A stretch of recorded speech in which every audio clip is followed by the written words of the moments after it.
6. Boruto's Flying Thunder God.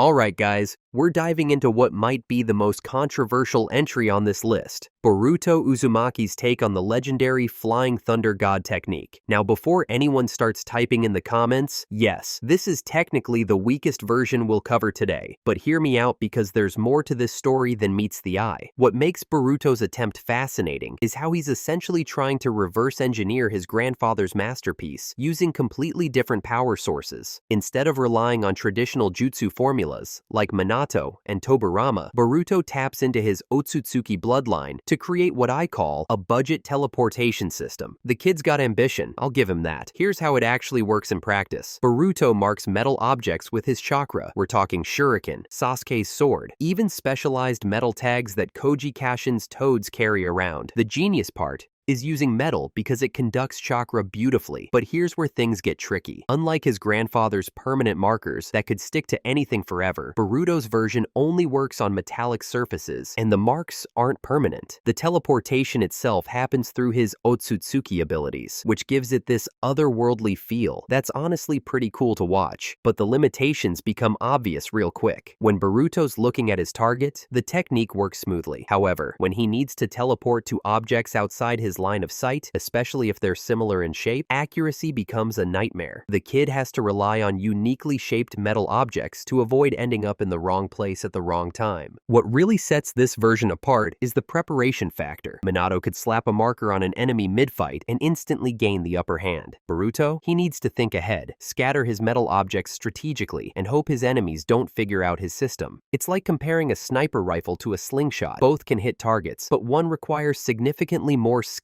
and luck. The speed is definitely there though. When Boruto nails the execution, his movement is lightning fast and can catch opponents completely off guard. We've seen him use this effectively in close quarters combat, popping between marked weapons to create unpredictable attack patterns. The problem is sustainability and versatility. In terms of raw combat applications, this technique shines in hit-and-run scenarios, but falls apart against high-level opponents who can adapt quickly. There's no devastating follow-up like Minato's Rasengan combinations or Tobirama's lethal blade work. Boruto essentially gets a positioning advantage, and that's about it. The chakra cost seems reasonable for short distances, but extended use or long-range teleportation appears to drain him considerably. Remember, this is still a developing technique that Boruto compressed from 6 years of training down to 2 with Koji's help. What gives me hope for this version is the untapped potential. Boruto's barely scratched the surface of his Otsutsuki heritage, and as that power grows, this technique could evolve into something genuinely impressive. Right now, though, it's more of a proof of concept than a battle-changing ability. So where does this land in our rankings? Bottom of the list for sure, but with an asterisk. This represents the ambitious first attempt of a new generation trying to honor their legacy while forging their own path. Will Boruto eventually create something that rivals his grandfather's masterpiece? That remains to be seen, but the foundation is definitely there. Now, if you've made it this far, welcome to the amazing world of anime. This is the place for true fans like you, where we celebrate all the magic, action, and emotions anime brings to our lives. You've watched, you've felt the hype, you've been lost in these beautiful fantasy worlds, but, have you hit that subscribe button yet? Right now, almost 90% of you are watching without subscribing. Just imagine, if everyone hits sub, we could build one of the strongest anime communities out there. So go ahead, click that subscribe button right now so you won't miss any new episodes, deep dive breakdowns, or awesome anime content coming your way. Thank you so much. Now next on the list, just a little bit higher, is 5. Flying Thunder God Formation. Coming in at number 5 on our ranking, we have the Flying Thunder God Formation, a technique that's equal parts mystical ritual and tactical support system. This isn't your typical solo Flying Thunder God technique, and that's exactly what makes it so fascinating to analyze. Let me paint the picture for you. The Flying Thunder God Formation was developed by none other than Minato Namikaze himself, specifically designed for the Hokage's bodyguard team. We're talking about Genma Shiranui, Raito Namiyashi, and Iwashi Tatami, 3 elite ninja whose entire job revolves around keeping the Hokage alive. What Minato created for them is essentially a sacred geometric teleportation system that requires all three members to work in perfect harmony. Here's where things get genuinely interesting from a technical standpoint. The three bodyguards must form a perfect triangle, touching their thumbs, middle fingers, and index fingers together to create what's called the seal of confrontation. This isn't just hand-holding. This is a precise chakra synchronization technique that turns three individual ninja into a single teleportation unit. The ritual-like nature of this setup gives it an almost supernatural quality that sets it apart from every other version we'll discuss. The mechanics are surprisingly sophisticated. Once the formation is established, the technique can instantly transport all three members plus anything caught within their triangle to a pre-marked location. The jutsu formula works exactly like Minato's original: permanent, reliable, and precise. In practice, this means the bodyguard team maintains a constant marker on the Hokage, allowing them to materialize instantly at her side whenever danger threatens. What makes this technique rank at number 5 comes down to its fundamental limitations. The speed is absolutely there when activated. We're talking true instantaneous movement through space-time. However, the setup time completely kills any element of surprise. Imagine trying to form a perfect triangle with two other people while enemies are charging at you. The coordination requirement alone makes this technique incredibly situational. And of course, you need all three members present to even perform the jutsu. The scope of application is where things get really restrictive. This technique serves exactly one purpose: getting the bodyguard team to the Hokage quickly.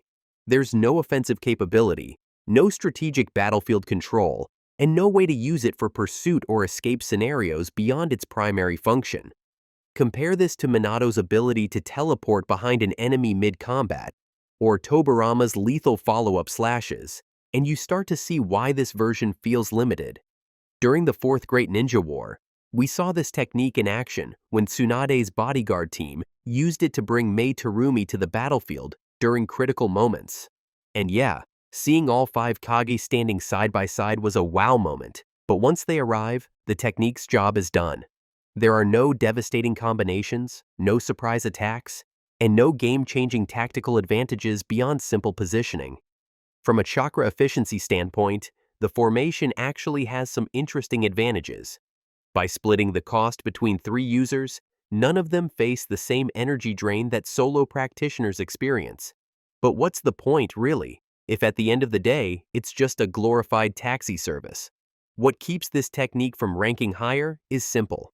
It's a one-trick pony in a world where versatility wins wars. So there you have it. The Flying Thunder God formation earns its 5th place ranking through solid execution of a very specific role, but lacks the versatility and raw power that define the higher-ranked versions we'll be covering next. 4. Flying Thunder God Mutually Instantaneous Revolving Technique. This technique represents the pinnacle of coordinated warfare, where the 2nd and 4th Hokage literally swap positions in the blink of an eye to completely bamboozle their enemies. Picture this. You're fighting what you think is Minato, you throw your most devastating attack, and suddenly you're hitting Tobirama instead, while Minato appears behind you with a Rasengan. That's the kind of mind-bending tactical genius we're dealing with here. The mechanics behind this technique are deceptively simple, yet absolutely devastating in execution. Both users mark each other with their Flying Thunder God formula before battle, creating a permanent link between them. When the moment is right, they can instantly swap positions through dimensional space, turning any attack against one of them into a potential counterattack opportunity. What makes this particularly nasty is that during the Fourth Great Ninja War, both Hokage had immortal reanimated bodies, meaning they could take ridiculous risks that would normally be suicidal. The speed factor here is undeniably impressive. We're talking about instantaneous teleportation with 0 lag time, just like the original Flying Thunder God technique. When Obito thought he had Minato dead to rights, that split-second position swap caught him completely off guard. The execution was flawless, demonstrating why these two are considered the fastest shinobi in history. What's particularly fascinating is watching how this technique showcases the personalities of both users. Tobirama's analytical mind, combined with Minato's tactical genius, created something that was pure calculated destruction. The chakra efficiency deserves serious praise though. Unlike techniques that require massive energy expenditure, this positional swap is relatively low cost, especially when you're only dealing with two marked individuals instead of maintaining an entire battlefield network. This allowed them to use it repeatedly throughout their engagement with Obito without exhausting themselves. And of course, they performed this technique while being summoned through Edo Tensei, meaning their chakra was literally unlimited. This technique delivers exactly what Naruto fans crave: intelligence-based combat that makes you go like, holy shit, that was clever. The tragic beauty of this technique is that it represents a moment in time that can never be replicated under normal circumstances. Two legendary Hokage, both masters of the same space-time ninjutsu, working in perfect harmony while having immortal bodies that let them take insane risks. Yeah, it's a crazy technique that delivered a crazy spectacle, but why is it only ranked number 4? Well, it requires two people who have mastered the Flying Thunder God to even perform, and in the entire history of the ninja world, there are only these two. That fact alone makes the situations where this version could be used extremely limited. Honestly, the only time this version ever appeared and was used was during the Fourth Great Ninja War, because Minato and Tobirama lived in two completely different eras. If you want this version to show up again, the only way is to summon the two of them back from the Pure Land. 3. Flying Thunder God, Guiding Thunder.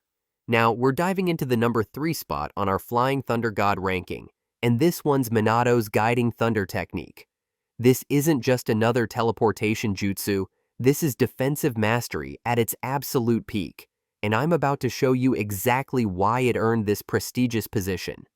When we talk about this version, we're looking at Minato taking his legendary space-time ninjutsu and flipping the script entirely. Instead of using it to zip around the battlefield like a yellow flash, he created something that functions as the ultimate shield, a barrier that can literally swallow and redirect the most devastating attacks in the entire Naruto universe. We're talking about a technique that can handle tailed beast bombs without breaking a sweat. The mechanics behind this technique are absolutely brilliant in their simplicity. Minato creates a space-time barrier using his Flying Thunder God formula, and anything that touches this barrier gets instantly transported to a pre-marked location. Think of it as a dimensional portal that acts like the world's most overpowered defense system. When the Ninetales fired that massive tailed beast bomb at the Hidden Leaf Village, Minato didn't dodge it or try to tank it. He literally grabbed it with space-time manipulation and threw it miles away from the village. During the Fourth Great Ninja War, we saw Minato use this technique multiple times to redirect massive attacks from the Ten-Tails. What's more, he even used this version with incredible creativity. Since it was nearly impossible to teleport all 4 tailed beast bombs at once, instead of transporting the attacks, he teleported the entire allied shinobi forces out of the barrier to protect them, using Kurama's chakra as a conducting medium. That's the thing, even though it's a defensive technique, it's still unbelievably versatile. However, here's where we need to address why this version sits at number 3 instead of claiming the top spots. The fundamental limitation is that this technique is purely defensive. While it's absolutely devastating in its defensive capabilities, it lacks the direct offensive power that makes other Flying Thunder God variants so terrifyingly effective in combat. You can't use Guiding Thunder to appear behind an enemy and drive a Rasengan into their spine. It's designed specifically for redirecting attacks rather than delivering them. The chakra cost is another significant factor that prevents this technique from ranking higher. Redirecting massive attacks like tailed beast bombs requires substantial chakra expenditure, especially when dealing with techniques that contain enough destructive force to level entire landscapes. While Minato's chakra reserves were impressive, this technique couldn't be spammed indefinitely like some of his other Flying Thunder God applications. This version earns its number 3 ranking because it represents the pinnacle of defensive space-time ninjutsu while maintaining the signature instantaneous speed that makes Flying Thunder God techniques so legendary. It may not have the direct killing power of higher-ranked variants, but its ability to neutralize world-ending attacks while requiring minimal physical movement from the user makes it an absolutely essential technique in Minato's arsenal. 2. Tobirama's Hiraishin. Let's set the stage. Tobirama created the original Flying Thunder God technique, laying the groundwork for all subsequent versions. This technique is not just a means of transportation, it's a testament to his genius, allowing for instantaneous movement across vast distances. Let's break down how this remarkable technique works. The original Flying Thunder God allows Tobirama to mark a target with a special formula. With just a single touch, this mark is permanent and cannot be erased, enabling him to teleport instantly to that marked location, no matter the distance. This is the fundamental principle behind every single variant of the Flying Thunder God, as you know. And when it comes to how Tobirama applied it in battle, we have to mention the Flying Thunder God Slash. Specifically, Tobirama can teleport to his mark, usually placed on a kunai, or even directly on his opponent, and deliver a devastating slash with his weapon. His speed is so astounding that even the Sharingan users, who are well known for their reflexes, struggle to react in time. During battles, Tobirama often hides his marked kunai among regular kunai and throws them all at once, creating an element of surprise that keeps his enemies guessing. You see, never underestimate this man's battle IQ. Moving on to flexibility, Tobirama's technique is incredibly versatile. The original Flying Thunder God technique allows for personal movement, dodging, and direct attacks. However, while he excels in direct combat, he lacks the intricate web of marks that Minato utilizes, which can limit his strategic options in larger-scale battles. All we really got to see was him defeating Izuna with his Flying Thunder God Slash, and then once again teleporting via his kunai when he fought Madara during the Fourth Great Ninja War. His straightforward approach suits many fighting situations, whether it's close quarters or tactical engagements. However, he doesn't have the defensive variance or expansive area attacks that Minato does, which keeps him from achieving the same level of versatility. Overall, Tobirama already had a massive arsenal of jutsu, and his fighting style revolved around combining all of his techniques seamlessly in battle. So, where does Tobirama Senju rank in the grand scheme of the Flying Thunder God techniques? He sits firmly at number 2. His speed, flexibility, and fearsome attack power through the Flying Thunder God Slash earn him a well-deserved place in the spotlight. Tobirama laid the groundwork for the Flying Thunder God and continues to be revered as a pioneer in the world of ninjutsu. However, when we talk about the strongest version of the Flying Thunder God and the one who mastered it best, we have to talk about Minato. 1. Minato's Hiraishin. We've finally reached the absolute top of our Flying Thunder God ranking, and honestly, was there ever any doubt? Minato Namikaze, the legendary yellow flash of the Hidden Leaf, didn't just use the Flying Thunder God technique. He transformed it into something that defies comprehension. This is why Minato's version sits firmly at number 1, and after breaking down every aspect of his mastery, you'll understand why no other shinobi even comes close. The genius of Minato's approach lies in how he completely revolutionized what Tobirama created. While the second Hokage developed the foundation, Minato built an entire combat philosophy around instantaneous movement that goes far beyond simple teleportation. His Jutsu Shiki formula isn't just a marking system. It's a strategic network that transforms any battlefield into his personal domain. The moment Minato places those marks on his special kunai, on enemies, or even on allies, he's essentially rewriting the rules of engagement. What absolutely sets Minato apart is his incredible array of variations that showcase true tactical brilliance. The second step technique allows him to chain teleportation seamlessly, creating attack patterns that are literally impossible to predict or counter. Then you have his Spiral Flash Super Round Dance Howl, which turns him into a whirlwind of destruction, hitting multiple targets faster than the human eye can track. You know, during the Third Great Ninja War, entire enemy forces would retreat the moment they confirmed Minato's presence on the battlefield. That's not just reputation, that's the practical recognition that engaging the Yellow Flash meant facing someone who could appear behind you before your brain could process the threat. The complexity of Minato's marking network reveals the true depth of his strategic thinking. He doesn't just place random marks and hope for the best. Every kunai throw, every touch in combat, every mark he establishes serves multiple tactical purposes. His special three-pronged kunai aren't just weapons. They're coordinate points in a three-dimensional chess game where Minato controls every square.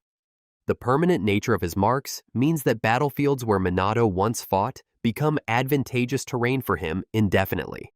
Perhaps most impressively, Minato's integration of the Flying Thunder God with his other techniques creates combinations that redefine what's possible in ninja combat. The seamless flow between teleportation and Rasengan delivery makes him a one-man apocalypse. The psychological impact of facing Minato cannot be understated. Knowing that he could appear anywhere, anytime, with a killing technique already prepared, created a terror factor that transcended normal battlefield dynamics. Enemy ninja weren't just fighting a skilled opponent. They were fighting the constant knowledge that death could materialize behind them without warning. What makes this version truly unbeatable is how Minato eliminated virtually every weakness traditionally associated with space-time techniques. The preparation time is minimal because he can mark targets through direct combat contact. The chakra cost is manageable due to his optimization. The tactical flexibility is unlimited because his marking system works on any surface or target. Even the physical demands are perfectly suited to his incredible reflexes and combat awareness.